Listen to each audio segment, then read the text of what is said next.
Hola chicos, espero que la estén pasando muy bien con su familia, que se estén cuidando, además que estén aprovechando al máximo este tiempo de estudio y el tiempo también en cada una de las actividades pues, que ustedes desarrollan en su cotidiano vivir.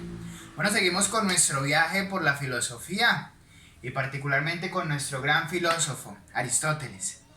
Hace 8 días veíamos precisamente la física de Aristóteles y veíamos todo lo que tenía que ver con el cambio, la sustancia, los accidentes, el cambio sustancial, el cambio accidental. También veíamos cómo desde Aristóteles se puede conocer el ente, es decir, la cosa como tal, cuando conocemos de la cosa cada una de sus causas. Entonces veíamos que había una causa material, una causa formal, una causa agente y una causa final, ¿sí? Los felicito por cada uno de sus trabajos, me parece que comprendieron el tema y ese es mi objetivo precisamente al dejar un taller después de cada video para ver qué tanto ustedes asimilan el tema.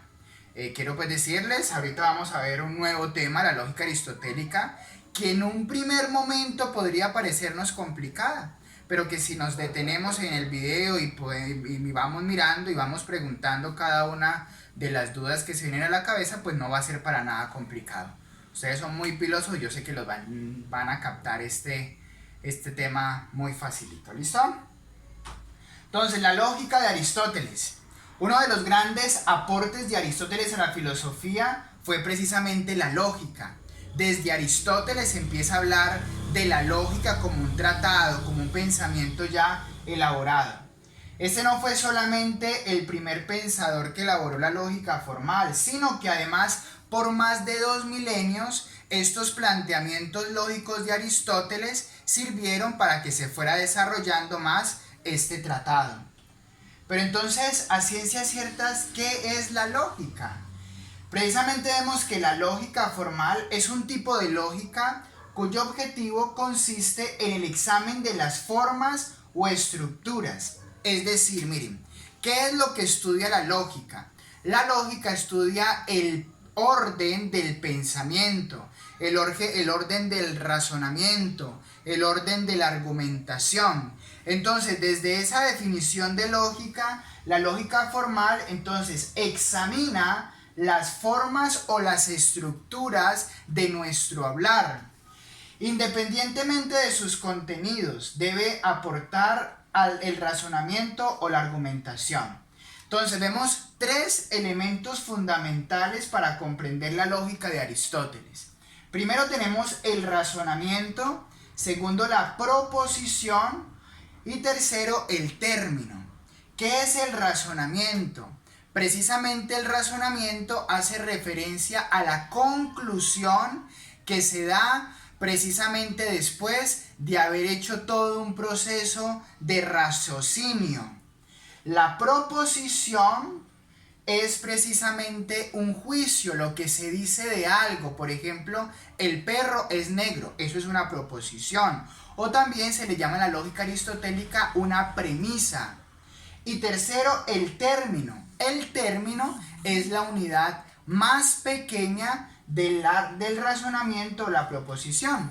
Siguiendo con nuestro ejemplo de el perro es negro, ¿qué términos tendría? El término perro, el término negro. Es precisamente la palabra, el concepto a lo que se refiere el término en la lógica aristotélica. Ahora vamos a ver unos principios lógicos supremos para comprender esto de la lógica de aristotélica. ¿En qué consisten estos principios lógicos?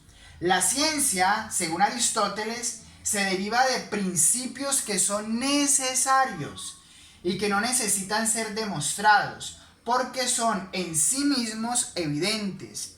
Algo como lo que nosotros llamaríamos el sentido común, algo que es obvio, algo que sirve como principio en todas las cosas. Entonces, de esta manera la ciencia, el conocimiento mismo, parte de ciertos principios fundamentales o puntos de partida, sin los cuales no sería posible pensar con orden, con sentido y con rigor lógico. En Aristóteles estos principios no son obvios, sino que constituyen un punto de partida. Pueda que para nosotros ahorita al estudiarlo sea algo obvio, ¿sí? Pero no es obvio en la filosofía. ¿Por qué? Porque son el punto de partida para un correcto razonar, que es precisamente aquello que nos lleva a la verdad, porque el objetivo de la lógica es llevarnos a la verdad. La lógica tradicional nos habla de los principios lógicos supremos que rigen el proceso del pensamiento. Estos principios son de tal amplitud que se aplican a las distintas ciencias particulares, es decir, esos principios los podemos ver en las matemáticas, en la física, en la historia y en las demás ciencias particulares, ¿sí? Porque son principios lógicos que operan en todo el conocimiento. Entonces, como primer principio, tenemos algo que se llama el principio de identidad. ¿A qué hace referencia el principio de identidad? Hace referencia a lo que se afirma de una cosa. Este principio afirma que cada cosa es idéntica a sí misma. A pesar de que haya un cambio, una cosa sigue siendo lo que es. Ejemplo, el sol es idéntico al sol. Aunque el niño, por ejemplo, yo puedo decir, el niño es juguetón, pero resulta que el niño deja de ser juguetón, seguirá siendo niño. ¿Por qué? Por este principio de identidad. Entonces, ¿qué es el principio de identidad? Aquello que se dice de la cosa como tal, ¿sí? Es la cosa como tal, ese principio de identidad. La pelota es negra, pero resulta que yo pinto la pelota de blanco, sigue siendo pelota, ¿sí? Porque hay un cambio accidental, pero está la sustancia, está la cosa como tal. La pelota es idéntica a la pelota. ¿Por qué? Por su ser de pelota, por el principio de identidad. Segundo, tenemos un principio que se llama el principio de no contradicción. ¿En qué consiste este principio? Vamos a leer. Este principio se enuncia diciendo: es imposible que algo sea y no sea al mismo tiempo. Y en el mismo sentido, en forma esquemática se podría simbolizar así. Es imposible que A sea B y no sea B. Es decir, no puedo decir este teclado es del computador y al mismo tiempo decir este teclado no es del computador. ¿Por qué? Porque una premisa me estaría negando la otra y yo no puedo decir que es y al mismo tiempo decir que no es. Es decir, no puede haber una contradicción en un argumento, en un principio lógico. Por ejemplo, no es posible decir que un objeto sea un libro y no sea a la vez un libro. Es posible pensar que el objeto puede hacer algo ahora y no ser algo después, pero no al mismo tiempo. ¿Listo? En el mismo tiempo algo puede ser y no ser. Después puede no ser, pero ahora no puede ser y no ser. Ejemplo, el lápiz escribe. Y no podría decir al mismo tiempo, el lápiz no escribe. Podría decir ahorita, el lápiz escribe y ya una hora después el lápiz no me escribe porque no tiene punta, pero es una hora después del cambio. Pero ahora no podría decir el lápiz escribe y no escribe porque estaría negando mi premisa, mi proposición. ¿Listo? Así como el principio de identidad nos dice que una cosa es una cosa, el principio de no contradicción nos dice que una cosa no es dos cosas a la vez. Solamente se puede afirmar algo de un sujeto al mismo tiempo. ¿Listo? Entonces, para que vamos comprendiendo. Y tercero, el principio del tercero excluido. ¿En qué consiste este principio? Este principio declara que todo tiene que ser o no ser. A es B o A no es B. Es decir, una cosa es o no es. Si decimos, por ejemplo, el perro es un mamífero y que el perro no es un mamífero, no podemos rechazar estas dos proposiciones como falsas. ¿Por qué? Porque hay una verdadera, no existe una tercera proposición. Por eso se llama el tercero excluido. ¿Qué habría que buscar? ¿Cuál es verdadera de los dos? Mi celular es un smartphone. Mi celular no es un smartphone. Una de las dos premisas es verdadera. la otra es falsa, pero no podría haber una tercera premisa. ¿Listo? Solamente es válida una. Por eso se llama el principio del tercero excluido. ¿Sí ven cómo precisamente pueden parecer obvios estos principios lógicos? ¿Por qué? Porque nosotros ya los tenemos introyectados. Parecería que hicieran parte de nuestro sentido común, pero no. Precisamente cada principio obedece a un orden lógico de nuestro raciocinio. Ahora vamos a ver la argumentación en este tratado de lógica aristotélica. Entonces, vemos que en Aristóteles se distinguen dos tipos de argumentación. Primero, hay una argumentación inductiva y segundo, una argumentación deductiva. ¿Qué significa esto? Primero veamos la argumentación inductiva. ¿Qué dice Aristóteles? Argumento de manera inductiva cuando desde lo particular puedo decir algo universal. Cuando someto varios juicios particulares y con base a esos juicios particulares formo un juicio universal. Un ejemplo podría decir: Juan se tiró al mar y se mojó. Pedro se tiró al mar y se mojó. Van dos juicios particulares. ¿Por qué? Porque estoy hablando de un solo individuo. De Juan, que se tiró al mar y se mojó, y de Pedro, y que se tiró al mar y se mojó. Podría decir: Marcela se tiró al mar y se mojó. Pues resulta que alguien podría decir: todo aquel que se tira al mar se moja. ¿Sí? Entonces miren, como desde juicios particulares yo puedo sacar un juicio universal. Pero resulta que esta manera de argumentación inductiva no es muy confiable. ¿Por qué? Porque podría haber quien se tire al mar y no se moje. ¿Sí? Entonces, no siempre desde una manera particular podríamos sacar un juicio universal. Y segundo, el argumento deductivo. ¿En qué consiste este argumento? Precisamente lo contrario al argumento inductivo. Desde juicios universales yo saco un juicio particular. Por ejemplo, todo hombre si se tira al mar se moja. Es un juicio universal. ¿Por qué? Porque inicia encabezando todo hombre, es decir, todo aquel que cumple con la categoría hombre si se tira al mar se moja.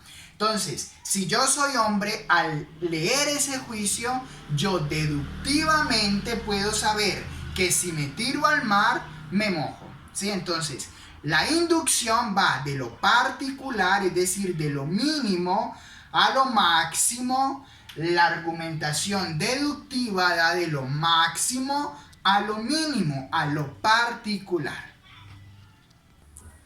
Resulta que nuestro maestro, muy sabio, Aristóteles, nos emplea un método que aún se utiliza para esta argumentación deductiva. Es un método de argumentación deductiva categórico, se le llama. Tiene un nombre propio, se llama el silogismo, que es algo supremamente bacano que ustedes van a aprender a hacer. ¿Y eso para qué les va a servir? Precisamente para aprender a argumentar, para aprender a deducir. Y si ustedes aprenden a leer en términos de silogismo, yo les aseguro que amplían toda esa competencia de la lectura crítica. Entonces, aprender a escribir y a leer desde el silogismo es algo muy chévere que nos va a ayudar a pensar lógicamente, a pensar filosóficamente.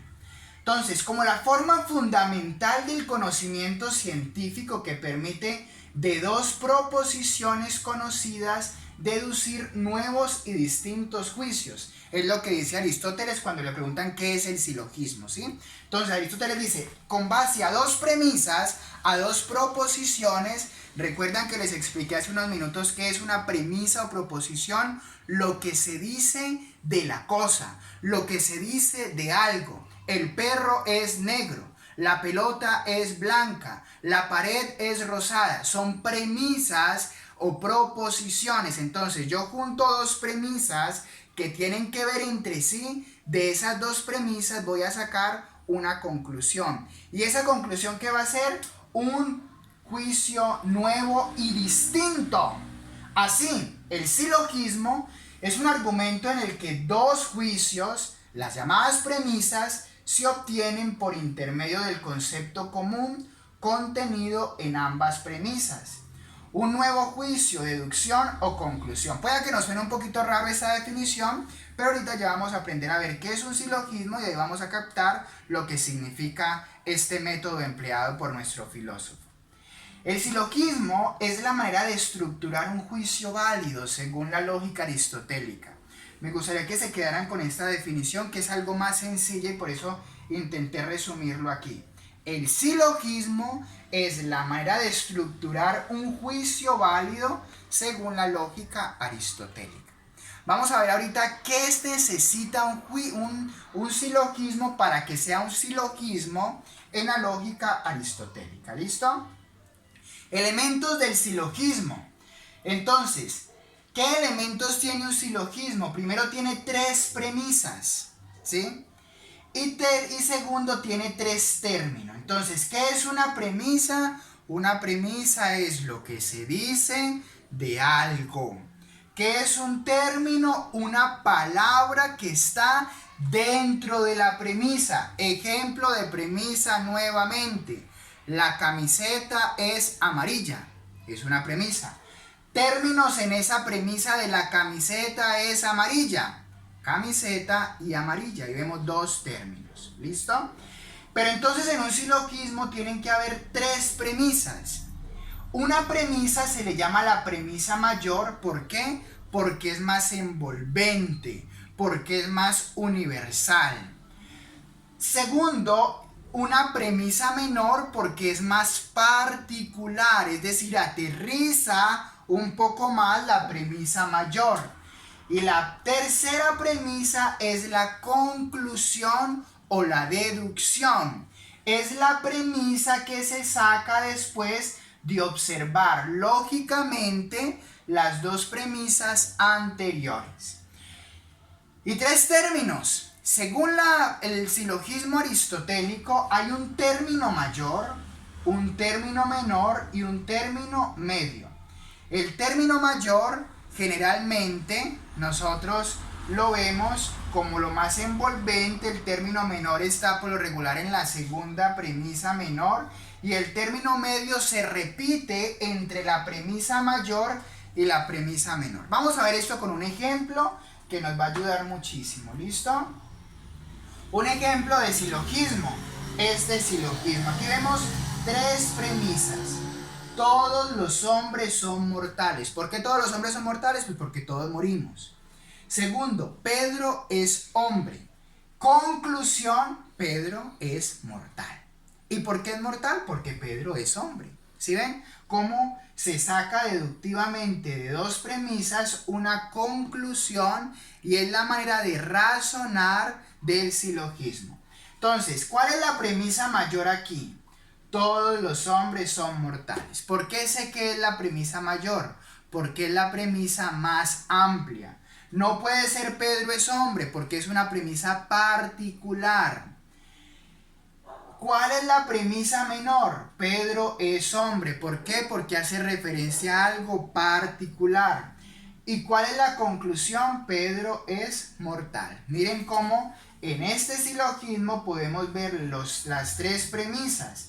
Una mayor, una menor y una conclusión. Y el término mayor, mortales. ¿Sí? ¿Por qué? Porque envuelve todo. Entonces, todos los hombres son mortales. Es un término envolvente. ¿Por qué? Porque es lo que yo puedo decir de todos los hombres. El término menor, Pedro. ¿Por qué es un término menor? Porque yo no puedo decir que todos son hombres, ¿sí? Por ejemplo, hay gatos, hay perros, hay escorpiones. Entonces, Pedro es mortal. Entonces, ¿cuál es el término menor? Pedro, porque es algo que puedo decir de esa persona. Entonces, por lo regular, la conclusión se hará con el término mayor y el término menor. El término medio, ¿sí? Sería hombres ¿Y para qué nos sirve el término medio? Para deducir correctamente. ¿Listo? Entonces, todos los hombres son mortales. Segundo, Pedro es hombre. Tercero, Pedro es mortal. ¿Listo? Bueno, chicos, entonces por hoy vamos a dejar ahí. Vamos a ver nuevamente el video para que vamos comprendiendo claramente qué es un silogismo, qué significa esto de la premisa mayor, de la premisa menor, de la conclusión, y el término mayor, el término medio y el término menor. Ya para la próxima clase vamos a ver un poco las reglas del silogismo que nos van a ayudar a estructurar mejor nuestros silogismos y de esa manera aprender mejor esto de la argumentación en la lógica aristotélica. Espero que estén muy bien, que estén juiciosos. Recuerden que tenemos un trabajito pendiente, el trabajito del diálogo de Platón. Sigámosle trabajando en este tiempito. Recuerden que tienen tiempo para que lean, para que si tienen dudas me vayan preguntando y todo lo demás. ¿Listo? Que Dios les bendiga, que estén muy bien.